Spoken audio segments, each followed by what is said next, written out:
From Hollywood, California, the Lux Radio Theater presents Robert Montgomery and Ida Lupino in The 39 Steps.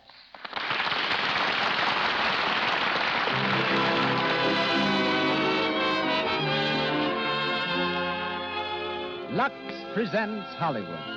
For your loyalty to our products, Lux says thank you, ladies and gentlemen, and brings you another hour of entertainment direct from the film capital.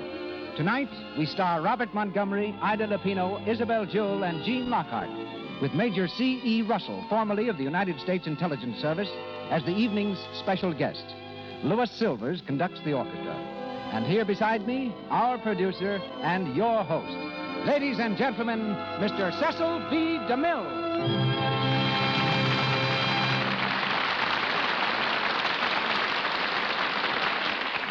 Greetings from Hollywood, ladies and gentlemen.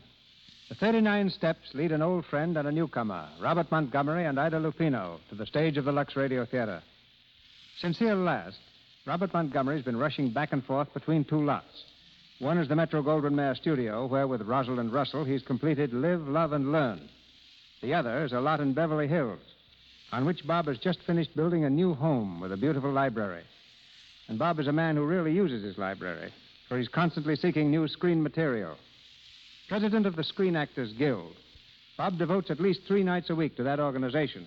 So this fall, he took time off to go to his farm in New York State for a few weeks of partridge and pheasant hunting. His favorite Hollywood sport is tennis, in which activity he's expert enough to be the frequent opponent of Sidney Wood, the ex-Davis Cup player. Bob is heard tonight as Richard Hannay in The 39 Steps, adapted from the Gaumont British film, which in turn was taken from the novel by John Buchan. Gaumont British will shortly release The Girl Was Young, starring Nova Pilbeam, and Derek DeMarney, directed by Alfred Hitchcock. Ida Lupino is a girl I've watched very closely and suggest that you do the same. For every Lupino seems destined for greatness in the theater. To American film audiences, she's the best-known representative of perhaps the oldest stage family in the world. 350 years ago, when acting was considered a crime in Italy, Alfredo Lupino, acrobat and troubadour, fled from Naples, turned gypsy, and eventually found welcome and fame in England. Ever since then, Lupinos have added to the excellence of England's entertainment. Ida's father is Stanley Lupino, among London's most popular comedians. She has a sister, 2 cousins, 3 uncles, and 5 aunts, all noted performers. While her mother is Connie Emerald, once a celebrated dancer. Along with 3.5 centuries of tradition, Ida has inherited a turned-up nose, violet eyes, and blonde hair.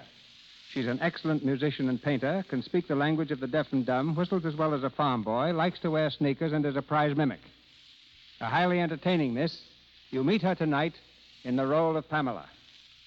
Isabel Jewell, featured in such hit films as Lost Horizon and Marked Woman, is heard as Annabella. And Gene Lockhart, top-flight character actor, back from the New York stage, is Mr. Memory. And now for the play. The Lux Radio Theater presents Robert Montgomery and Ida Lupino in The 39 Steps with Isabel Jewell and Gene Lockhart.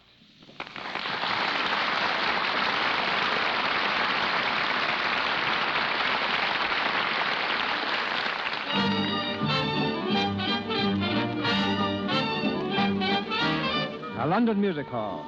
The evening performance is on, and the theater is jammed to the doors. The audience is sat comfortably through the acrobats, the singers, and the whirlwind dancers. But now they're restless. The manager appears on the stage to announce the feature act. His hand is raised for silence. Ladies and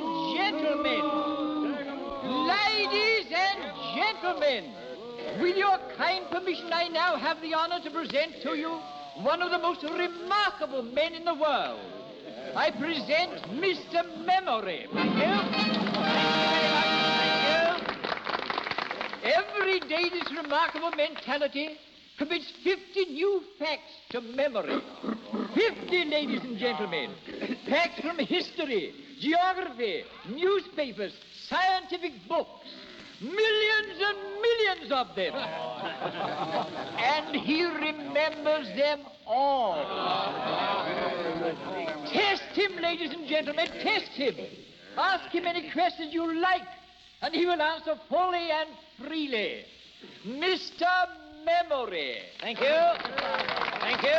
Now then, ladies and gentlemen, A question, please. A question from anyone in the audience? Who won the Derby in 1921? Mr. Jack Jewels, humanist. Steve Donahue up, won by a length, odd 6-1. Am I right, sir? Right. Thank you very much, thank you. Question, please. Do not hesitate. Another question, please. Who was the last British heavyweight champion? Bob Fitzsimmons. He defeated Jim Corbett, heavyweight champion of America, at Carson City, Nevada, in October 1897. He was then 34 years of age. Am I right, sir? Mr. Memory. Mr. Memory. Who won the football cup in 1926? Would you mind repeating that question again, young man? Who won the football cup in 1926? Bolton Wanderers defeated Manchester City at Wembley by 3-1 in the presence of His Majesty the King. Am I right, sir? Right there. Thank you. Another question, please. Hey, where's my old man been since last Tuesday? Madam, he's been where you can't ask him silly questions. Will the lady in the gallery please confine her questions to those of a more serious nature? Thank you very much. Memory. What's the idea? Who killed Cock Robbie? Gentlemen, no fighting. No fighting, please, gentlemen. Keep your seats. Everybody keep your seats. Don't crowd the aisle. Orchestra, play something. Quick, there'll be a panic. Play something. Please let me out of here. Let the lady through there. Will you stand back, please? Oh, help me, please. Hold on to my arm, miss. I'll get you out of this. Get back there. Clear the aisle there, will you? This way, miss. This way. Come on.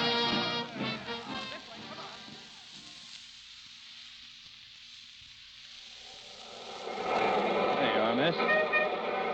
Take a good deep breath. Oh, thank you. You all right? Yes, sir. I had to get out of that theater, that's all. A lot of people had that idea. Oh, it wasn't the panic that frightened me. It was something else. I'm afraid I don't understand. I'm in terrible trouble. Will you help me? Trouble? What kind of trouble? I can't tell you here. Can we go someplace and talk? Well, my flat is nearby. Oh, let's go there. But hurry, please.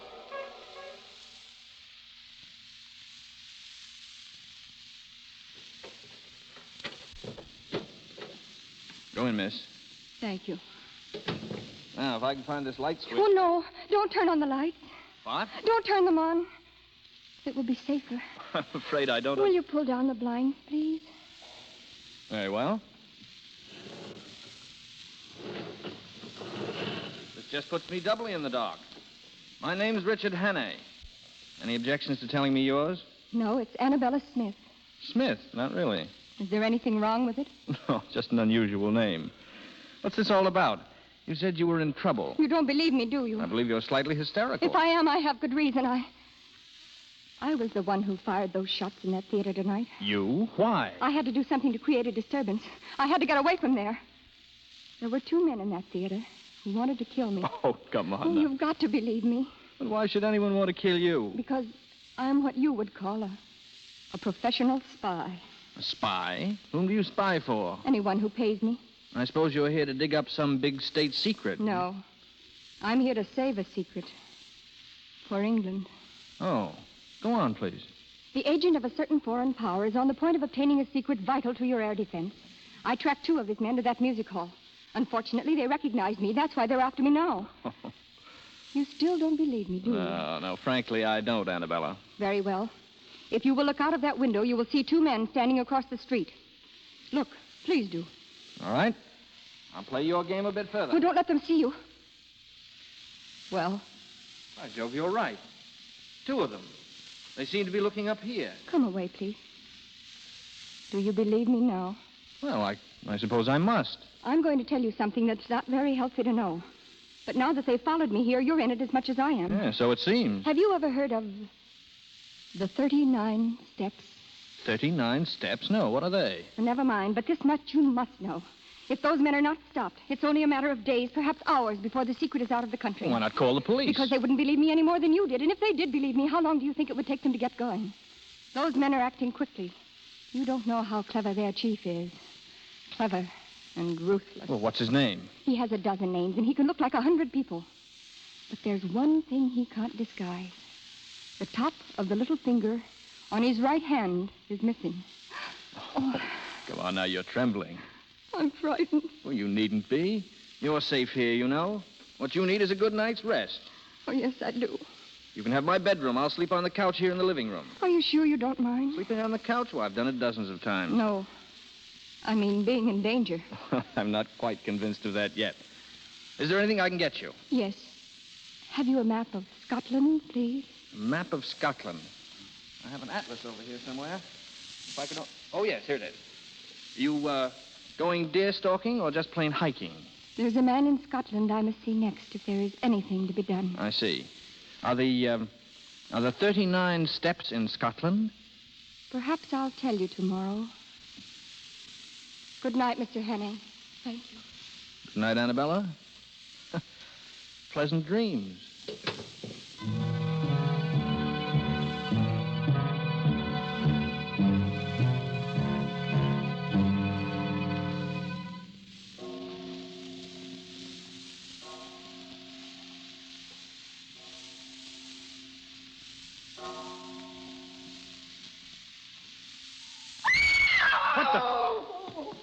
Annabella. Annabella, was that you? Annabella, open that door. Will you open that door, or do I have to break it down? Annabella, where are you? Oh, Here, look at me. What's happened? What's the matter? They came through the window. One of them had a knife. Knife? Oh, don't touch me. But you're hurt. You're bleeding. Here, I'll call a doctor. Oh, it's no use. Listen. You've got to stop those men. In a few days, they'll have the secret out of the country. But how will I stop them? Kinrich. The professor. Kinreach? Kinrich. Scotland. What's there? Who is this professor? What's in Kinreach? They're up. They'll get you. Just like they did me. Annabella. Annabella. Good God.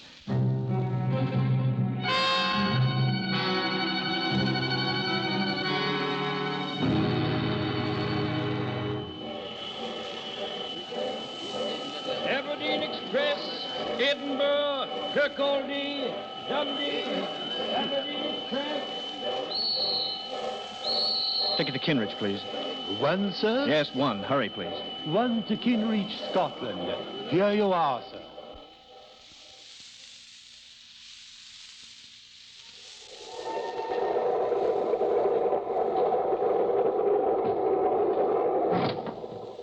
Excuse me, is this seat taken? Not by us, it ain't. Sit down, young fella. Thank you. I said, Jess, who won the 2 o'clock at Epsom? Here it is. Bachelor Button, odd 7 to 4. Ah, Bachelor Button, eh? Hello, look at this. Another woman murdered in a West End flat. Murdered, eh? Who was she? A well-dressed woman of about 25 was found with a knife in her back. The tenant, Richard Hannay, is missing. If that ain't the blasted limit. Missing, eh? The police are hot on the trail and watching with careful eye all points of departure from London. Oh, so that was what they was a-doing, eh? Who? Scotland Yard. 2 plainclothes bobbies. I seen them get on this train. Asking plenty of questions they was, too. Look here. Here's a picture of that Hannay chap.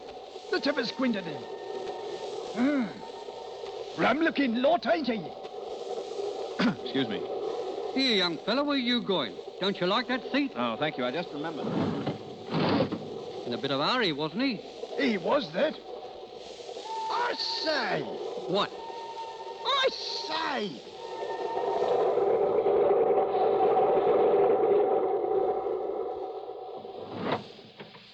Oh, I beg your pardon. This is a private compartment. Oh, is it? Yes, and it happens to be occupied. Yeah, so I see. Very charmingly, too. Well, what do you want, please? Your hospitality for a short while. Really? Well, I'm not interested. Now, will you please go? I can't. What? It isn't safe. Listen, are you going or shall I call the conductor? No, don't do that. Stop, you're hitting my wrist. I'm sorry. Listen to me.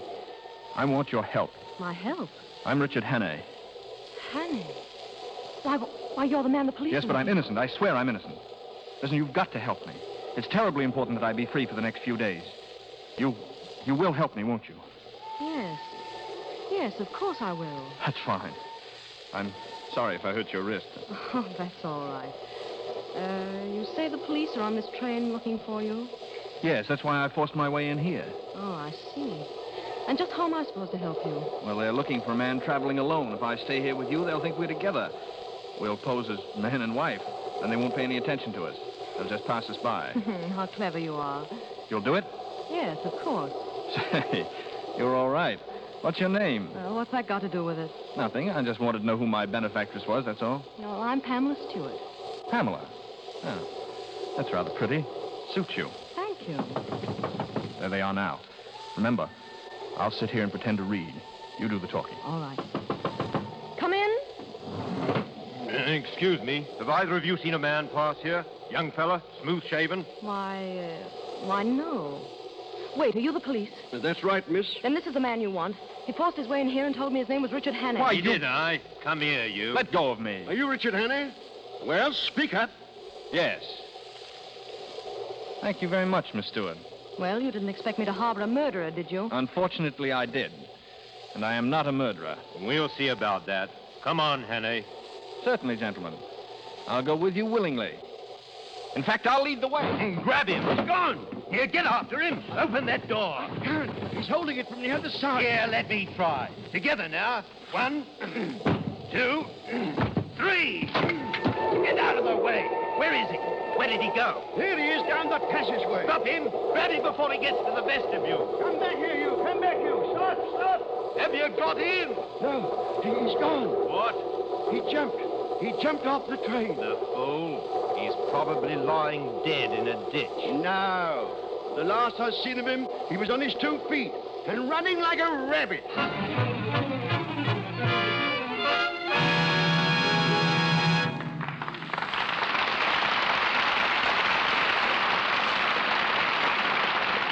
During our first intermission, and while waiting for Act 2 of the 39 Steps, starring Robert Montgomery and Ida Lupino, we'd like you to go with us to one of the millions of homes where Christmas secrets are in the air and listen in on a very interesting conversation.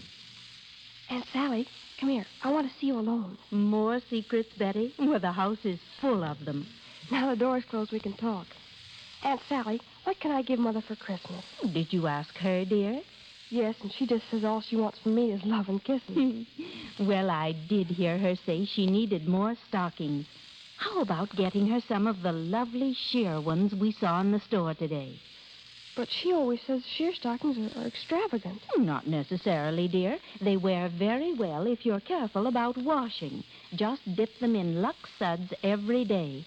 Lux keeps the silk nice and springy, so it doesn't break so easily into runs. Then I'll tell you what. I'll buy some and tell Mother I'll Lux them for her every time she wears them.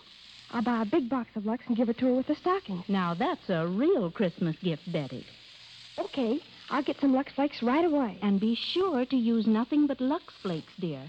You know, rubbing stockings with a cake of soap is bad for them. And some soaps are strong, too harsh for delicate silk things. Oh, thank you, Aunt Sally. You're an angel to help me. Mother's the most perplexing person on my list. Stockings for Christmas and Lux Flakes for stockings. A perfect combination. We return now to Mr. DeMille and our play. Robert Montgomery, Ida Lupino, Isabel Jewell, and Jean Lockhart continue with the 39 Steps.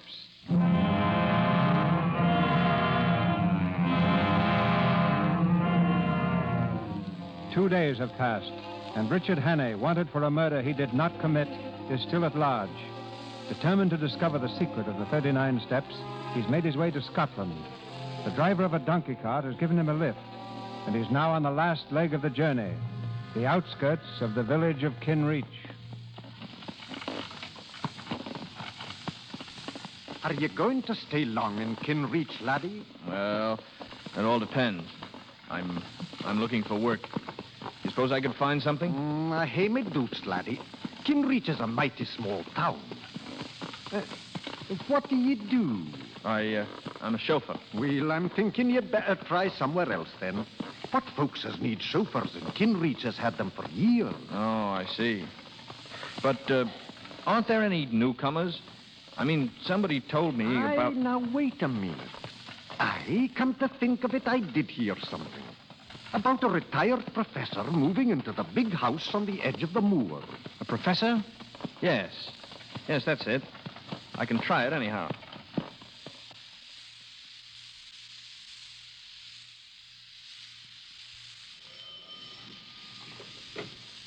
Yes, sir? I'd like to see the master, please. What name shall I say? He doesn't know my name, but you might ask him if he knows Annabella Smith. Yes, sir. Will you mind waiting in the... Is there someone for me, George? Oh, yes, Professor. How do you do? How do you do? My name is Hammond. I've come from London. From Annabella Smith. Oh. Well, do come in, please. You must be tired. We can talk in the library. My daughter's having an engagement party. I'd rather not disturb her. Yes, of course. Go right in, please. Thank you. Sit down. Will you have a drink? No, thank you. Well, now what did you want to see me about, Mr. Hannay? Hannay? You know me? Yes. I suppose it's safe to call you by your right name now. What about our mutual friend, Annabella? She's been murdered. I know. Poor girl. The police are looking for you. Yes, but I didn't do it. Oh, of course you didn't. But why come all this way to Scotland to tell me about it? Well, I believe she hoped to come to see you about some air ministry secret. She was killed by a foreign agent who was trying to steal it. Oh. Did she tell you what this foreign agent looked like? No, she hadn't time. Oh, yes. There was one thing. She told me the top of his little finger is missing. On which hand, Mr. Hannay? On the left, I believe. Are you sure it wasn't on the right? It might have been. Like on my hand, Mr. Hannay? Good Lord. Then you're the one she... The one she was trying to warn you against. The chief. You misunderstood her. She meant for you to kill me, not to bring me information. Yes. Well, what are we going to do about it? Ah, that's just the point. What are we going to do? You see, I live here as a respectable citizen. I should hate to have it known that I am not what I seem to be. You understand my position. Oh, yes, quite. What makes it doubly important that I shouldn't let you go is that I'm just about to transfer some very vital information out of the country. What? Oh, yes. I've got it already. I'm afraid poor Annabella would have been too late in any case. Well, that's that, I suppose. Yes. Well, what about it, Mr. Hannay? What about what? Yourself. It seems to me there's only one way out. And what's that? I've a small revolver here. Pretty little thing, isn't it? Supposing I left you alone with this. The newspapers could then announce tomorrow morning that the murderer had taken his own life. You want me to kill myself? Yes. You're mad. I won't do it. Then I'm afraid you leave me no alternative. You should have stayed in London, my friend. Oh, George. Yes, Professor? I want your help, please. There's a little job for us inside. Hannay? Yes. We'll carry him to the garage. When it gets dark, we can drop him off on the road somewhere. Yes, sir. Come in. Where is he, sir? Behind that table.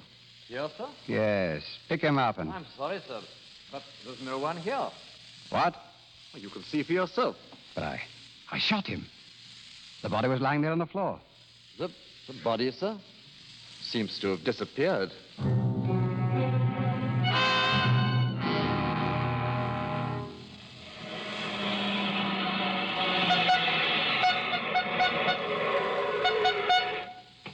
Get out of the road, please. What do you mean by standing in front of my car? You might have been killed. Sorry, lady. I just wanted a lift. Would you mind... Well, Miss Stewart, how do you do? You? Well, what are you doing Richard here? Hannay is my name. I believe we've met. On a train, wasn't it? Yes. Yes, I think so. Yes. If I remember correctly, you handed me over to the police. You did, didn't you? Oh, get away from me. No, don't worry. I don't hold it against you, really. Well, that's very kind of you. Yes, isn't it? What are you doing in Kinreach? I live here. It's a charming place, isn't it? You know where the local police station is? Oh, of course I do. Will you take me there? What? The police station, in a hurry, please. Certainly.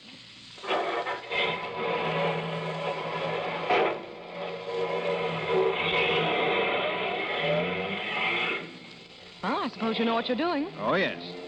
You see, I know who killed Annabella Smith. Is that so?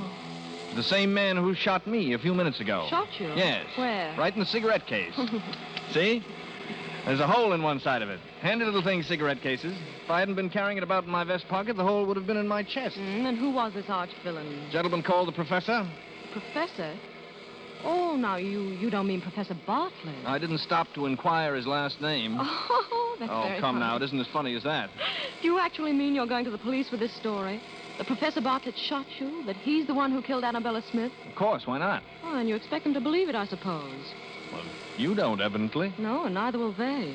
Professor Bartlett, a murderer. Why, he's one of the best-liked men in the village and a very good friend of the sheriff's. I'm sure the sheriff will be interested in your story, Mr. Hannay. Yes, I see your point. Hadn't occurred to me that... Stop the car, please. I'm getting out. Oh, no, you're not. Stop this car. You said you wanted to go to the police. Well, that's just where you're going. And if you touch me or make a move to jump, I'll turn this car into a ditch. Well, aren't you the sweet little thing? Now, you just sit tight, Mr. Hannay, and don't make any sudden gestures. We're going rather fast. You haven't the nerve, of course. Haven't I? Just try me. All right, I will. Don't touch that brake. Hang on. Where are you? You all right? Quite all right, thank you. You little fool, we might have been killed. Hello there! There's someone coming. Keep down. Let go of me. Hello! Shut up. Over here, Richard Hannay. Why, you... Richard, There they are. Grab that man. All right, Hanny, we've got you.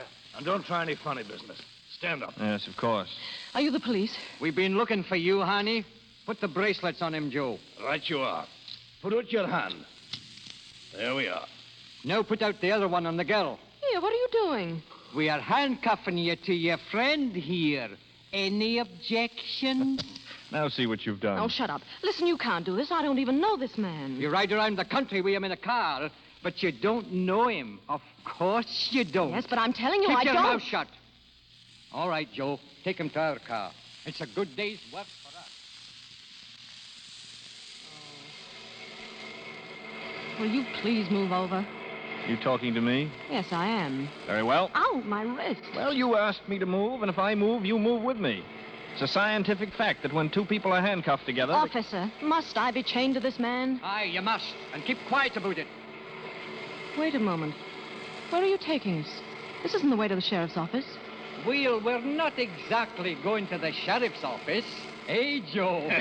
Not exactly, no. Well, where are we going? Well, it's the real head we are going to see. The sheriff principal. Eh, Joe? Aye, the sheriff principal. I don't understand. Would you like to have a small bet with me, Pamela Stewart? Now, what do you mean? I'll bet you 100 to 1 that the man they call the sheriff principal has the top joint of his little finger missing. Am I right, gentlemen? You shut your mouth, young fellow, or I'll shut it for you. For good. You see, Pamela? I win. They're taking us to your old friend, the professor. Charming gentleman, the professor. Best-liked man in the village and a personal friend. Oh, be quiet, will you? What are we stopping for? Sheep. A whole flock of them across the road. Well, blow your horn. Maybe that'll scare them. Stubborn beast, they won't move an inch. Well, come on. We'll have to get out and shoo them off. Here, get on there, Shoo. Get on there. Go on. Get you to the way. Go on. Now's our chance. We'll make a run for it. Run? How can we? Come on, when I say jump, jump and run for your life. Yes, but they'll catch us. Go on, jump. Hey, look, they're getting away. Stand where you are. There they go. Give it to him. They're shooting. Won't Come on, you little fool, run for it.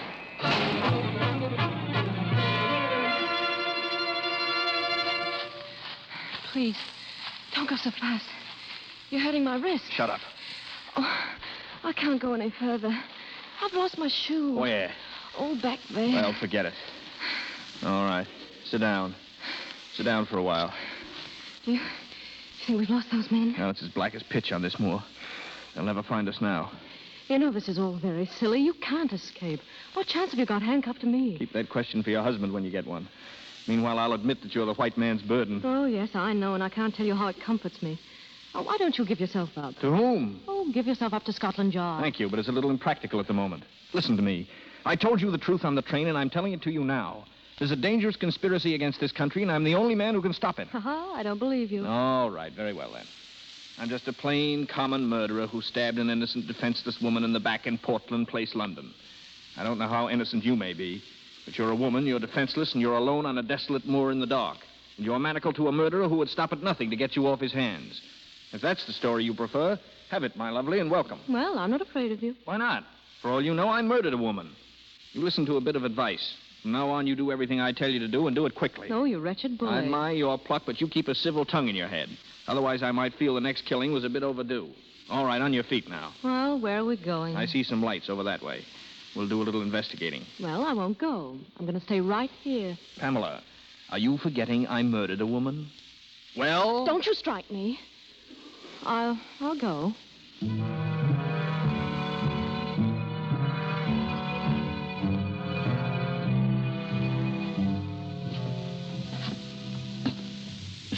Say, what kind of a place do you think this is? I don't know. Looks like an inn. Now, remember what I said. A civil tongue or else. And you back me up in everything I say or do. Do you understand? Yeah. Stay close to me and hold my hand. It'll hide the handcuffs. Good evening. Good evening. Welcome to King's Head Tavern. And what can I do for you and the lady? We had an accident with our car a few miles back. Hey, that's too bad now. You want to stay the night, I suppose? Yes, we do. And will it be 2 separate rooms or one? Oh, 2 separate rooms. One room, please. One. Well, which? One, thank you. Oh, one. And what's the name? Hawkinson. Hawkinson, yes. Henry Hawkinson and Mrs. Hawkinson. Well, come along, Mr. Hawkinson. The rooms are at the top of the landing. Thank you. Nice place you have here. It'll do. Here's the room. Oh, thank you. Well, good night to you. Oh, wait. Now, wait, please, you mustn't go. What's the matter, lass? Is there anything wrong? Yes, Of course well, there's nothing wrong. She wants to tell you something, that's all. Yes, I wanted Yes, to... You see, we're a runaway couple. Ah, you know. Yes. As a matter of fact, we've been running all night. If anyone inquires for us, you won't give us up, will you? That I won't. I was young myself once. Good night. Good night. Good night. Good night. Inside, Pamela. Of all the outrageous things. Listen, you don't think I'm going to spend the night in this room with you? Personally, I don't see how you can help yourself. Stop jerking my arm. I'm so sorry. I want to take my shoes off. My feet are tired. You better stand here by the fire and get warm. You'll be catching cold. And if I did... Stand by the fire. Don't yell at me like that. I didn't ask to come with you. And I didn't invite you. But here we are. Well, aren't you afraid the men will find us? I'm not thinking of that so much as some way to get out of these handcuffs. Oh, I have a nail file in my pocket. Maybe that'll help. That would be dandy. If you file 24 hours a day, 10 years from now, we might be free. Imagine, tied to you for 10 years. It's a horrible thought. I've had enough of your insults. I'm going to tell the innkeeper the whole story. You want me to hang for a murder I didn't commit? As long as you hang, I don't care whether you committed it or not. What a bloodthirsty creature you are. Haven't you any pity? Nope. Ow! What are you up to now? I'm merely trying to file the handcuffs. Well, don't jab me in the wrist that way. I don't like it. I'm sorry. You're going about it in a very amateurish fashion anyway. I can see you know nothing about filing handcuffs. I'm sure you do. Tell me, how did you start being a criminal? So you want the story of my life. It's really very interesting. Oh, I'm sure it is. I was born a poor orphan boy. From the beginning, I hadn't a chance. Ouch! I'm sorry it slipped. Accidentally? Accidentally. Go on, please. I started by pilfering pennies out of other children's lockers at school. And a little pocket picking and car pinching. And at last, my efforts were rewarded, and I graduated into straight burglary. With diploma? With diploma. Oh. I killed my first man when I was 19. It scared me at first, but I soon got hardened to it. Lady, you wouldn't believe me if I told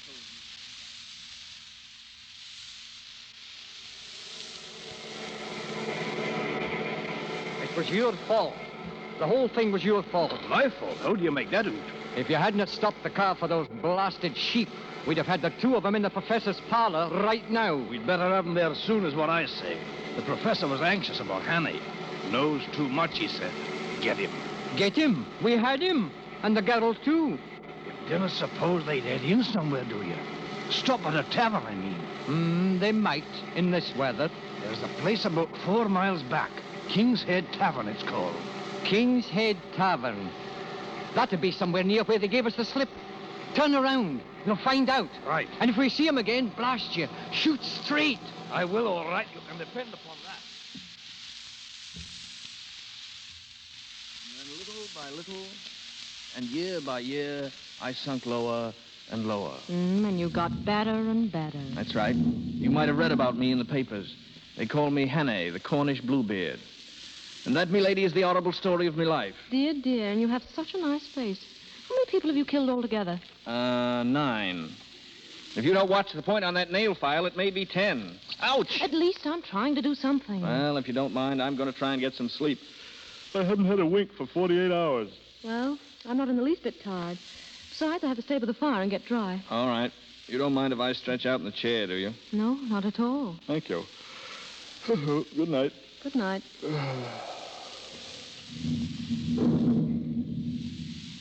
I don't see how you can sleep at a time like this. I said I don't see how you can sleep at a time like this. I'm hardened to it. That's all. Hardened criminal to sleep any time. Listen, did you hear that? There's a car out there. It just drove up, a car. It's your imagination. It's not my imagination. I heard a car. Oh, all right, if you don't care. Don't care. Just don't care. Oh, don't do that. What's the matter with you anyway? Oh, I'm so sorry. You mustn't get frightened, Pamela. I have awful nightmares. I guess it's my conscience bothering me. Good night. We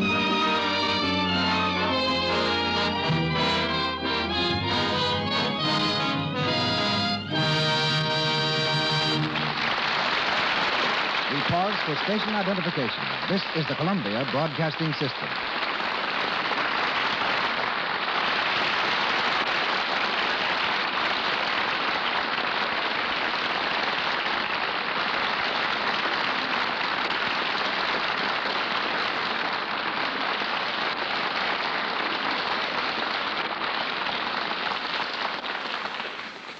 We pause now between the scenes of the 39 Steps. Robert Montgomery and Ida Lupino will be back shortly when we raise the curtain on Act 3 in this play about spies. Spies may be roughly divided into 2 classes. There are the mercenary spies who traffic in state secrets, selling them for cash to the highest bidder. And there are patriots who risk their lives solely for the protection of their country, who receive the smallest monetary rewards, and whose names never get into the newspapers. The Richard Hannay of our play belongs to this second group, and so does tonight's guest, Major C.E. Russell of the United States Army, retired. Before this country entered the World War, Major Russell temporarily loaned his services to Scotland Yard as one of their American operatives.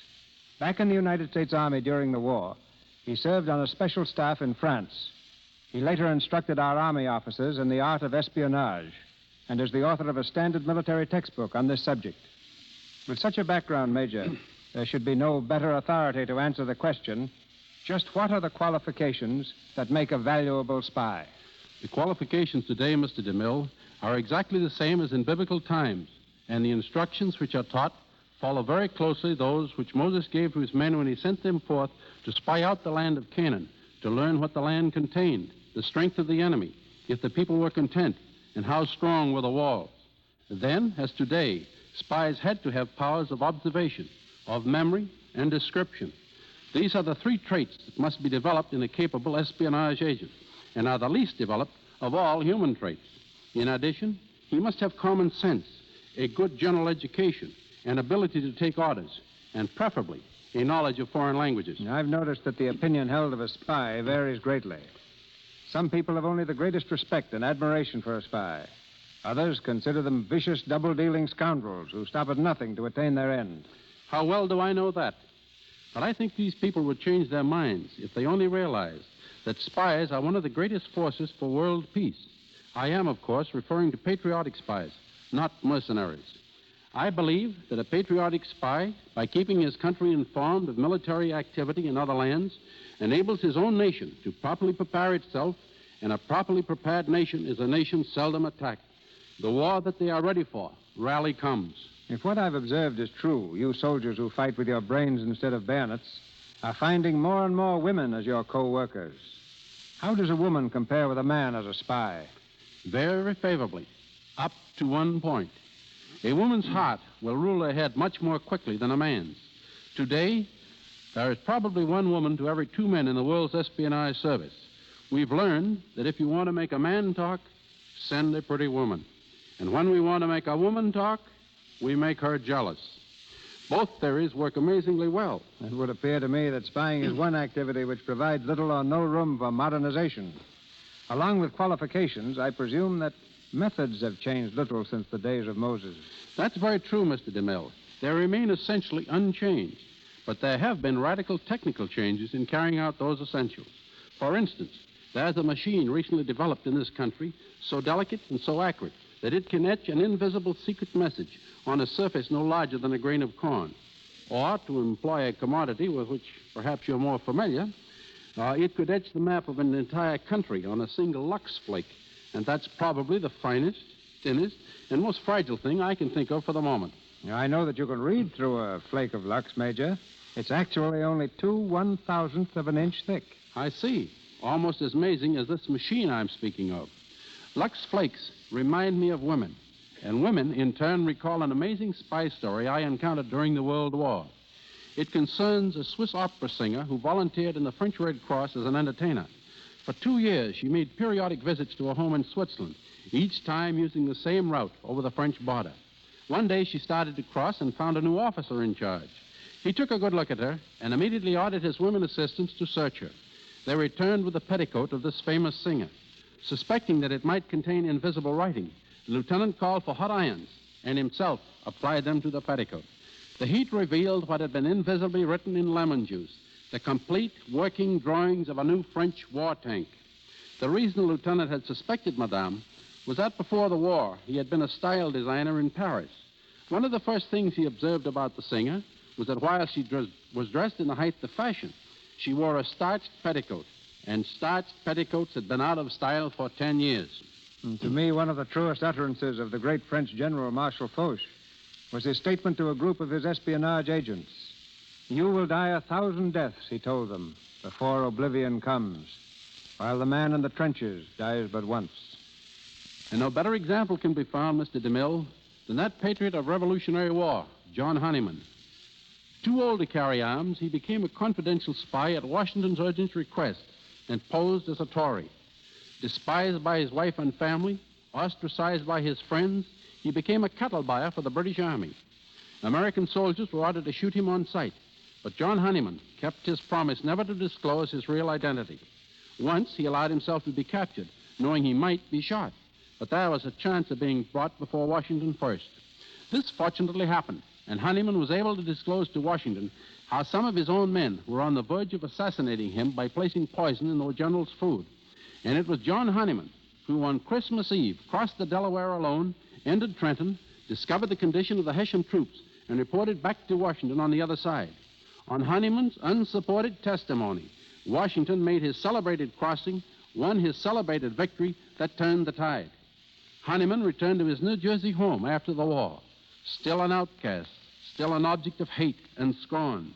His magnificent services were never announced until Washington himself made a special trip to Hackensack and publicly proclaimed him one of the greatest heroes of the American Revolution. His example will always remain a shining light to Americans who seek to serve in the silent, secret, and sometimes inglorious ways of espionage. I thank you. Thank you, Major. That's very interesting. Very interesting.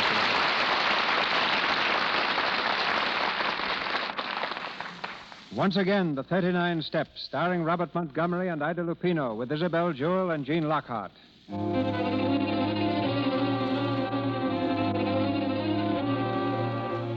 It's early the following morning. Richard Hannay stirs restlessly in the armchair and rubs his eyes sleepily. Suddenly, he jumps from the chair and stands in the middle of the room, staring down at the handcuffs which are dangling from his wrist. Pamela Stewart, on the other side of the room, smiles cheerily. Good morning, Mr. Hawkinson. Looking rather dazed this morning. How did you get free? Oh, very simple. A little matter of work while you had your nightmares. I suppose you filed the handcuffs. No, darling, I picked the lock. I was trying to do the same for you, but the file broke. Say, what's wrong with you? Oh, nothing that I know of. Oh, you mean my shoes? Yes, they're rather large, aren't they? I borrowed them from the innkeeper's wife. Oh, no. It's not the shoes. Why are you being so nice? You don't feel ill or anything, do you? No, why should I? Why didn't you leave? You were very anxious, too, if I remember correctly. Well, something happened last night that convinced me you've been telling the truth. May I ask what earthquake caused your mind to work at last? When I got free, I went downstairs. That car you said I imagined belonged to our pursuers. They were sitting downstairs when I got there. Did they see you? No, I hid behind the counter. But they asked the innkeeper about us. What did he say? Said he hadn't seen us. Then they ordered something to eat. And while they were eating, they talked a lot about the 39 steps. 39 steps. Oh, don't ask me what it means because I don't know. Anything else? Well, they said the professor was clearing out of the country. Then he has got the secret. Did they say how soon he was leaving? No, but they did say that he was going to London first to pick up someone at a music hall. 39 steps. London Music Hall. It doesn't make any sense. Which room are these men in? Oh, they left. When? Oh, about 4 or 5 hours ago. And you let them go after hearing what they said? Oh, you button-headed little idiot, you. Don't you speak to me like that. My dear girl, I'm accused of murder. The only way I can clear myself is to expose those spies. Then why don't you go to Scotland Yard? What's the use? You said yourself that no one would believe me. Well, then why don't I go to Scotland Yard? Why not? They'd listen to you. Of course they would. Come on, we'll get the next train for London.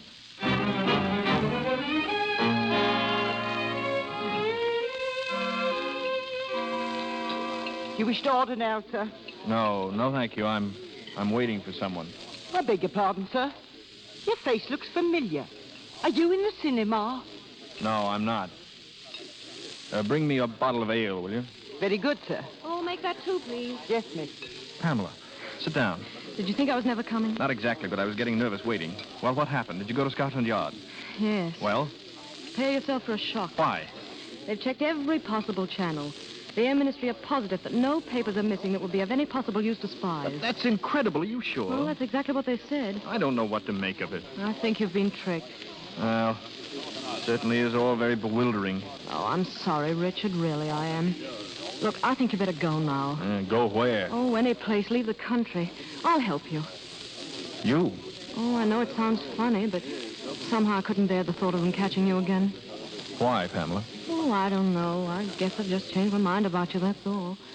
Of course, you're as vain as a peacock, and I couldn't stand you for any length of time, but you're not so bad. Well, you're not so bad either. If I weren't in this jam, I'd... What? Nothing. Come on, let's get out of here. No, you better stay. I'll run and get you a ticket for Liverpool. There ought to be a boat train Pamela. soon. Well, what's the matter? What are you staring at? Look out the window.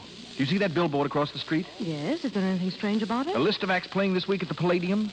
The feature attraction is Mr. Memory. But I don't understand. Come on, we're going to get out of here. Well, where are we going to the now? Palladium. But why? I don't know, but we're going just the same.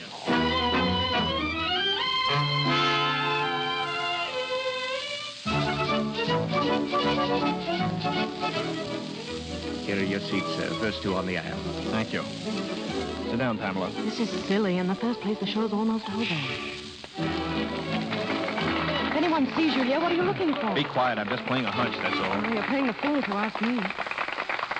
Ladies and gentlemen, with your kind permission and attention, I now have the honor to present to you one of the most remarkable men in the world. I present Mr. Memory. Pamela. What? Look at that right-hand box nearest the stage. You see that small man sitting in front? Why, yes, It's the professor himself. You better get out of here before they see you. No. Sit down. Listen. Every day he commits to memory 50 new facts, and he remembers every one of them. Facts from history, from geography, from newspapers, from scientific textbooks. Pamela, Yes, I've got it. I've got it. What?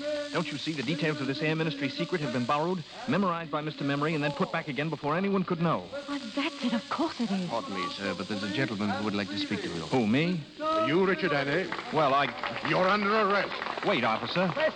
Listen, there's something here you ought to know. That'll keep, Annie. Come along to Yes, us. but you must listen to him. That man on the stage can... Come on, we don't want any excitement here. All right, I'll go quietly. Richard, you're not. Distance from Montreal, Pamela. 1,424 miles. Am I right? Thank you. Question, please. not hesitate. Your question, please. Wait a minute. Mr. Memory, what are the 39 steps? Come on, answer up. What are the 39 steps? The 39 steps. The 39 steps is a secret organization headed by Professor... There's your man up there in the box. He's the one who shot him. Stop that man! Stop that man! Stop him! Stop him!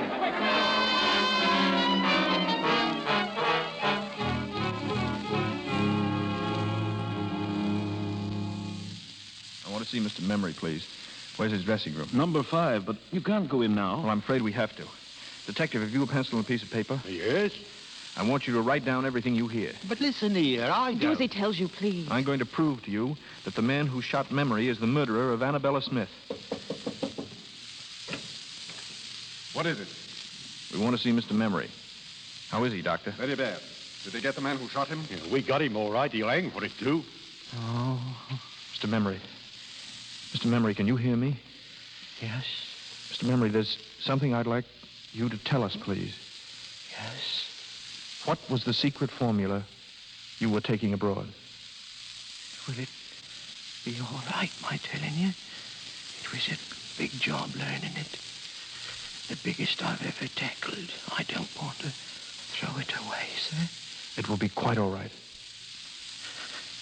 The first feature of the new engine is its greatly increased ratio of compression, represented by the formula 1 minus 1/r to the power of gamma minus 1, where r represents the ratio of compression and gamma dimensions of cylinders diameter.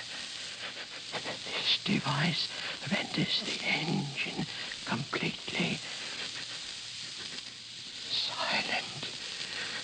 The exhaust gases impinging on a series, entirely eliminating all sound. Am I right? Am I right, sir? That's quite right, old chap. Thank you, sir. I'm glad it's off my mind. At last. Memory. Mr. Memory. Richard, what is it? The Air Ministry's secret will never leave England.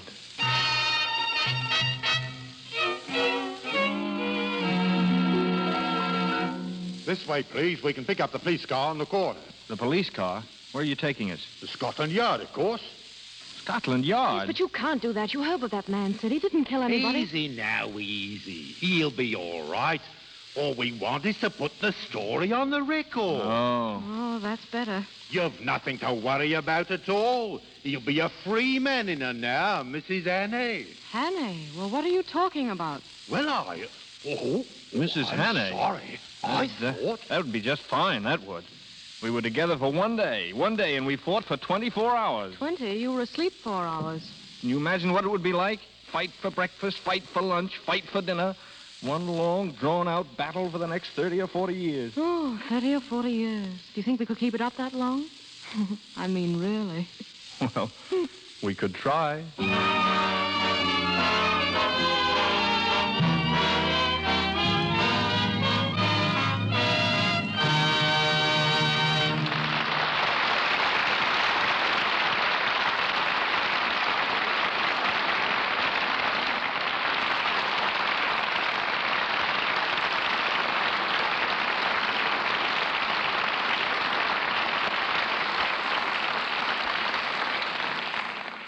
Robert Montgomery and Ida Lupino have completed the 39 steps, but they'll take a 40th when they return later to the microphone.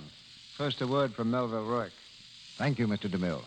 Just a moment for a suggestion to the women who begin, when winter comes, to be bothered by rough, chapped hands. Perhaps they don't realize that the trouble may start in the simple daily task of washing the dishes. Here's the reason. There are oils in your skin which give it a protective coating against cold weather outdoors and steam heat indoors. If you use a strong soap in the dishpan, these oils are dried up. Your skin gets rough and red. To protect these beauty oils, simply change from your harsh soap to Lux Flakes. Women find the difference between Lux and ordinary soaps for dishes almost unbelievable. They feel it the moment they put their hands in the dishpan. There is no sting in the very gentle, soothing Lux suds. Almost at once, your hands will begin to look smoother and whiter. Begin tomorrow to keep your hands lovely by washing dishes with Lux Flakes. I turn you back now to Mr. DeMille. At the moment, both our stars, Robert Montgomery and Ida Lupino, are having a breathing spell between pictures. Bob is back after 6 weeks in the East. And Ida's been indulging in her favorite avocation, composing music. And not just simple little ballads, Mr. DeMille, but the real thing. Not so long ago, the Los Angeles Philharmonic Orchestra played Ida's symphony, Aladdin and the Lamp. Oh, thanks for the nice boost, Bob. You know, composing's really very exciting, although I had no thought of attempting it until 2 years ago. It was just about this time of year. I was riding in a taxicab down Hollywood Boulevard. The street was crowded with Christmas traffic, and all of a sudden the noise seemed to take the form and tempo of a melody. Well, I rushed right home, worked straight through till morning, and there it was, and I've been at it ever since. What's your latest composition? Something I've just sent to London, the score and book for a musical comedy. Look, I hope no one's going to get the impression that I think I'm a great musician. In fact, I know so little that I often use a code to take the place of notes and musical symbols until I've time to figure out what I'm trying to do. I use the letters of the alphabet for a code. If you ever saw one of my scores, you'd think someone had spilled alphabet soup on an orchestration sheet. But I think our listeners are a lot more interested in what Bob's next picture is going to be than in my music. So, Bob, suppose you tell them. Well, if I knew, I'd be glad to. I'm having story difficulties at the moment. Don't we all? Can't you find the right one? Well, the trouble is I found the right two. And MGM and I can't make up our minds which will make the better picture. Number one is a light comedy, the type of story that audiences have been favoring so much lately. Plenty of laughs and sophistication. Number two, also a modern story, presents a definite problem of living that any one of us might have to face. A very interesting story for an actor. But the question is, will it interest an audience? And in the meantime, you're perched on a fence, eh? Exactly. And since that's not a very comfortable spot to be in, perhaps the Lux Radio Theater audience will help me out. I'd really be very grateful if you'd drop a card or a note to Metro-Goldwyn-Mayer, to me, or the Lux Radio Theater, and let us know which of these two types of pictures you prefer to see. A light comedy or a story with a social problem.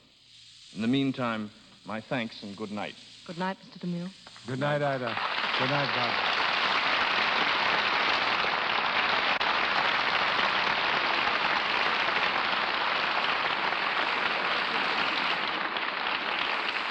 Thank you, Robert Montgomery and Ida Lupino. Ladies and gentlemen, this is your announcer, Melville Ruick. Mr. DeMille returns in just a moment with news of next week's play and stars. In our cast tonight were Leonard Mudie as Professor Bartlett, Reginald Sheffield, Herbert Evans, and Keith Kenneth as detectives, Lionel Belmore as innkeeper, Vernon Steele as cart driver, Edgar Norton as manager of the music hall, Eric Wilton and Raymond Lawrence as Cockney travelers, Ward Lane as butler, Eric Snowden and Norman Ainsley as Scotchmen, Sybil Harris as a rowdy, and Phyllis Coughlin as a woman. Louis Silvers appeared through courtesy of 20th Century Fox Studios, where he was in charge of music for the new picture Love and Hisses. And now, our producer. One of the most glamorous beauties of the screen that the screen has ever known appears in the Lux Radio Theater next Monday night. Marlene Dietrich. Our play is taken from the highly successful motion picture in which Miss Dietrich starred, The Song of Songs, the love story of a Viennese girl and the three men who tried to win her. Miss Dietrich will be surrounded by an all-star cast headed by Douglas Fairbanks, Jr., with Lionel Atwill.